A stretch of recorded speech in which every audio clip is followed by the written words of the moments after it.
नमस्तेऽस्तु भगवन् विश्वेश्वराय महादेवाय त्र्यम्बकाय त्रिपुरान्तकाय त्रिकाग्निकालाय कालाग्निरुद्राय नीलकण्ठाय मृत्युञ्जयाय सर्वेश्वराय सदाशिवाय श्रीमान् महादेवाय नमः।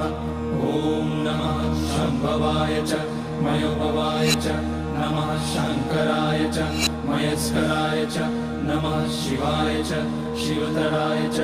ॐ त्र्यम्बकं यजामहे सुगन्धिं पुष्टिवर्धनम् उर्वारुकमिव बन्धनान् मृत्योर्मुक्षीयमामृतात्।